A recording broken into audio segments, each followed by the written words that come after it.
നമസ്കാരം. എന്തൊക്കെ കർമ്മ പദ്ധതികളും പാക്കേജുകളും വാഗ്ദാനങ്ങളും പിണറായിയും CPM-ഉം കേരള ജനതയോട് പറഞ്ഞാലും ജനങ്ങൾ അതൊന്നും ഇനി വിശ്വസിക്കില്ല. തുടർഭരണത്തിന് മുൻപായിരുന്നെങ്കിൽ കുറച്ചുപേർ വിശ്വസിച്ചിരിക്കും. പിണറായി വിജയൻ എന്ന സംസ്ഥാന മുഖ്യമന്ത്രിയുടെ വാക്കുകളും പ്രവൃത്തിയും തമ്മിലുള്ള അന്തരം ജനങ്ങളിൽ വിശ്വാസം ഇല്ലാതാക്കിയിരിക്കുന്നു.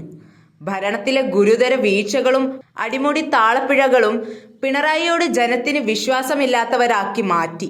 പ്രഖ്യാപനങ്ങളും പ്രസ്താവനകളും PR ഏജൻസികളുടെ വീമ്പ് പറച്ചിലുകളിലും ജീവിക്കുന്ന കേരളം കണ്ട പ്രഥമ മുഖ്യമന്ത്രി എന്ന ഖ്യാതിയാണ് ഇന്ന് പിണറായി വിജയന് സ്വന്തമായി ഉള്ളത്. പ്രഖ്യാപിത പദ്ധതികൾ സമയബന്ധിതമായി നടപ്പാക്കി കാണിച്ചു കൊടുക്കുന്നതിൽ അമ്പെ പരാജയപ്പെട്ട ഒരു മുഖ്യമന്ത്രി. രണ്ടാം പിണറായി സർക്കാരിന്റെ 3-ാം വർഷത്തോടനുബന്ധിച്ച് 100 ദിവസം കൊണ്ട് നടപ്പാക്കുന്ന പുതിയൊരു കർമ്മ പരിപാടി പിണറായി തയ്യാറാക്കി. 47 വകുപ്പുകളുടെ കീഴിൽ 1070 പദ്ധതികളാണ് ഇതിലുള്ളത്. 1313 കോടി രൂപയാണ് ആകെ ചെലവ് കണക്കാക്കിയിരിക്കുന്നത്. ഇവയിൽ 706 പദ്ധതികൾ ഒക്ടോബർ 27-നുള്ളിൽ പൂർത്തീകരിക്കുമെന്നാണ് വാഗ്ദാനം.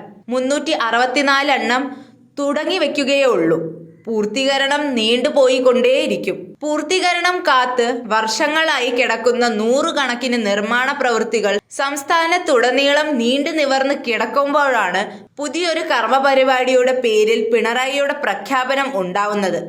റോഡുകൾ, ഓഫീസ് കെട്ടിടങ്ങൾ, റേഷൻ കട നവീകരണം, ടൂറിസം വികസനം, പാലങ്ങൾ, പുതിയ വനിതാ പോളിടെക്നിക് എന്നിവ പുതിയ കർമ്മ പദ്ധതികളിൽ ഉൾപ്പെടും. പട്ടയ വിതരണം, ലാഭമെടുക്കാതെയുള്ള മരുന്ന് വിൽപ്പന, സ്മാർട്ട് വില്ലേജ് ഓഫീസുകളുടെ നവീകരണം, 30,000 പേർക്ക് പട്ടയദാനം തുടങ്ങി നിരവധി ജനോപകാരപ്രദമായ നടപടികൾ കർമ്മ പരിപാടികളിൽ എഴുതി പിടിപ്പിച്ചിട്ടുണ്ട്. എല്ലാ പദ്ധതികളുമായി ബന്ധപ്പെട്ട് പുതുതായി 2.5 ലക്ഷത്തോളം തൊഴിലവസരങ്ങൾ ഉണ്ടാകുമെന്നാണ് പ്രഖ്യാപനം. വികസനത്തിന്റെ ഗുണഫലങ്ങൾ ജനങ്ങൾക്കാണ് ലഭിക്കേണ്ടത്, അല്ലാതെ മന്ത്രിമന്ദിരങ്ങളിലേക്കല്ല. വില്ലേജ് ഓഫീസുകളും റേഷൻ കടകളും സ്മാർട്ട് ആക്കുന്നതിനൊപ്പം അവിടങ്ങളിൽ നിന്നുള്ള സേവന നിലവാരവും മെച്ചപ്പെടുത്തേണ്ടതും അത്യാവശ്യമാണ്. ഭൗതിക സൗകര്യങ്ങൾ മാത്രം മികച്ചതായിട്ട് കാര്യമില്ല.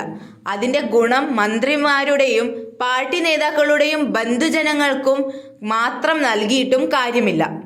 സംസ്ഥാനം എല്ലാ രംഗങ്ങളിലും ഗണ്യമായ പുരോഗതി നേടിയെന്ന് അവകാശപ്പെടുമ്പോഴും സഞ്ചാര സൗകര്യവും ആധുനിക സൗകര്യങ്ങളും എത്തിനോക്കാത്ത നിരവധി ഗ്രാമങ്ങൾ പിണറായിയുടെ ഭരണത്തിൽ ഇപ്പോഴും ഉണ്ടെന്ന ഓർമ്മ ഉണ്ടാവണം. ആദിവാസി ഊരുകളെയും പട്ടികജാതി പട്ടികവർഗ കേന്ദ്രങ്ങളെയുമൊക്കെ സ്മാർട്ട് ആക്കിയെങ്കിലും വികസനത്തിന്റെ കാര്യത്തിൽ അവയൊക്കെ മറക്കുന്നത് ജനത്തോട് പിണറായി വിജയൻ കാട്ടുന്ന നന്ദികേടാണ്. പാക്കേജുകൾ, കർമ്മ പരിപാടികൾ എന്നൊക്കെ കേൾക്കുമ്പോൾ വിശ്വാസം വരാതെ ജനങ്ങൾ പിന്തിരിയുന്നതിന് പ്രധാന കാരണം ഇവയുടെ നടത്തിപ്പിലുണ്ടാകുന്ന ഗുരുതര വീഴ്ചകളും താളപ്പിഴകളുമാണ്. കൺമുന്നിലെ ഉദാഹരണങ്ങൾ ചൂണ്ടിക്കാട്ടിയാവും ജനം സംശയാളുകളാകുന്നത്. അവരെ അതിന് കുറ്റം പറഞ്ഞിട്ട് കാര്യമില്ല. പ്രഖ്യാപിത പദ്ധതികൾ സമയബന്ധമായി നടപ്പാക്കി കാണിച്ചു കൊടുത്താൽ മതി.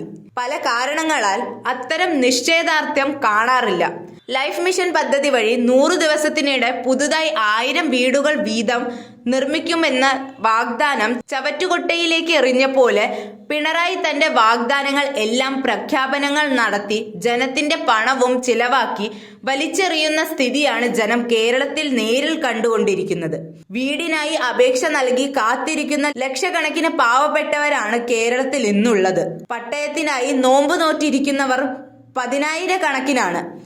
30,000 പേർക്ക് 3 മാസത്തിനകം പട്ടയം എന്ന വാഗ്ദാനം പാലിക്കപ്പെടുമോ എന്നാണ് ജനത്തിനുള്ള ആശങ്ക.